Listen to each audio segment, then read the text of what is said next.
a college student, we live in dorms and hostels, and we're surrounded by people day in and day out. And with people comes opinions and ideas. So, for instance, let's say I got up in the morning and I got ready for class and I'm about to leave, and one of my friends joins me, and she casually comments that your hair doesn't look very good today. Like, what's wrong with it?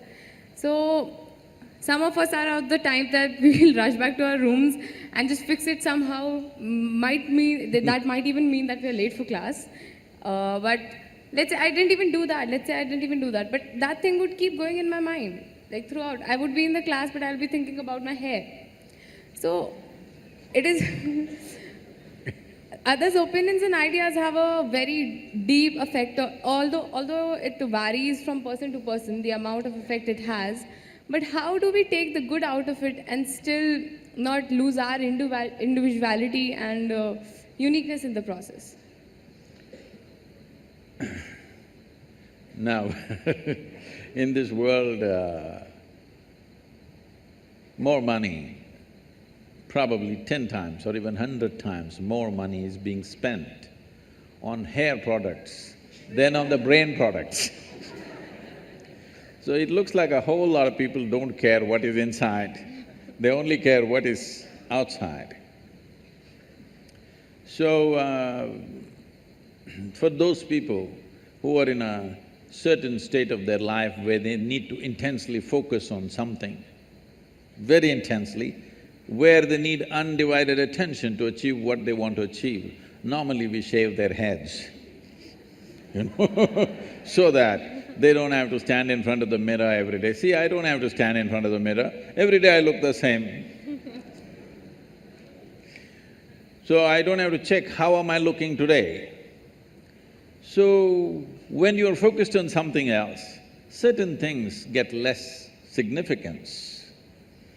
How we look, is it important? Yes, it is. To some extent, it is important in our lives. But right now, you're not going to walk the ramp, you're going to the class, okay? So all you have to do is bundle up your hair, tie it up on top of your head so that they can't see your hair, they can just see the knot and they can see the size of your head, that's a good thing.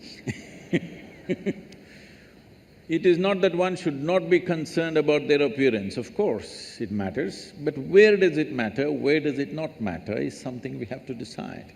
If it matters too much everywhere, I've seen people about 27 times in a minute, they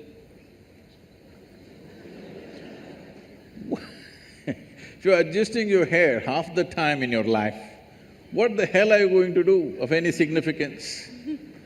I'm not saying you should not have hair, I'm not saying you should not keep it well, but if you are so concerned about your appearance, obviously you're a bit empty inside.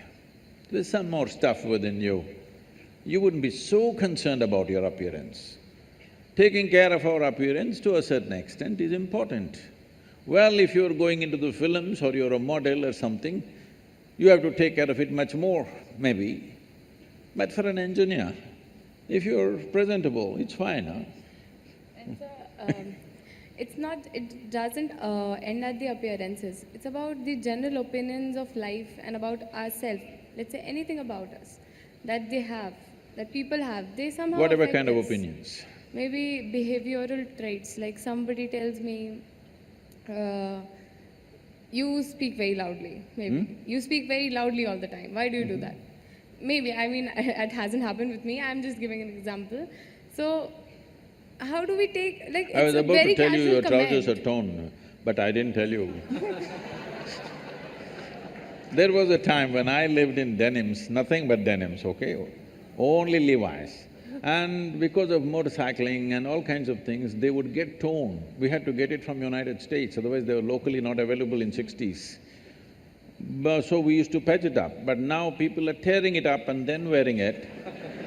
So obviously the message is you don't care a hoot what other people think about you. Let that come into every aspect of your life, you don't really care what other people saying about it. That's the idea, isn't it? The idea of tearing up a new pant and walking is, you don't really care, but that's not the truth with a whole lot of people. How is it torn? Your pant is torn better than mine. So we've gotten into this mess essentially because we have not delved into what this is. There is no profound experience of yourself. Who you are is a bundle of opinions that other people have given. If 10 people say you're good, you will become very good. It's like this. You went outside, somebody told you, oh, you are the most wonderful person on this planet. Then you are floating on cloud number what? 9. Only 9, huh? In Tamil Nadu, we do 11. So you're floating on cloud number whatever, and you came home, they told you who you really are, and suddenly it'll crash the cloud.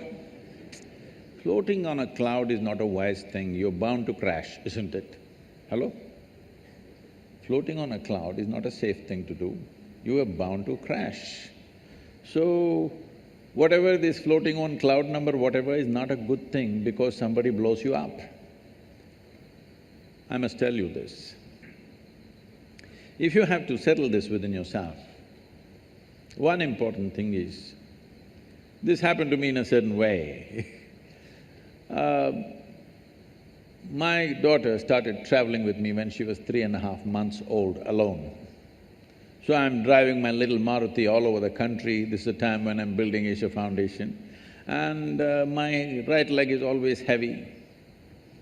So I keep one hand on this little baby and drive full on the highways going from town to town, various programs and stuff. So she grew up in many people's homes, every week she's a new home. I made one rule to all of them, never teach the girl anything.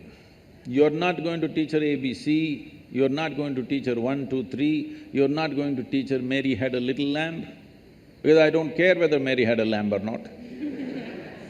Nobody teach her anything. So, because nobody is teaching her anything, she's all eyes and ears. By the time she's 18 months, she's speaking 3 languages very fluently.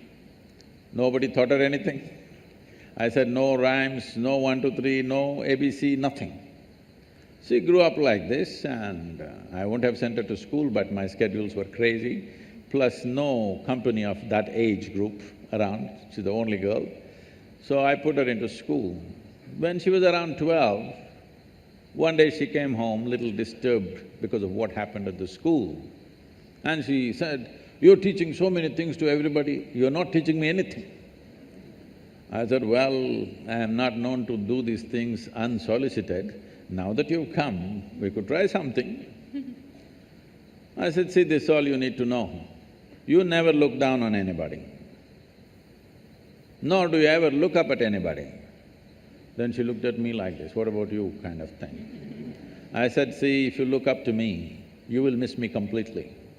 If you look up to me, what will you do? You'll take my picture and nail it into the wall.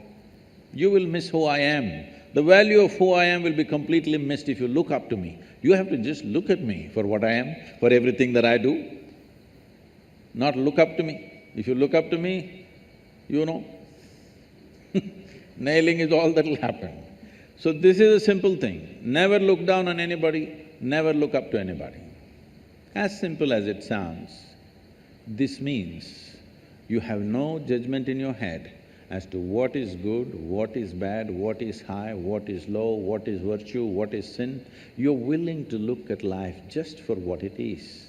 If you see life simply for what it is, you will effortlessly navigate through life. All these things will not even be an issue in your life.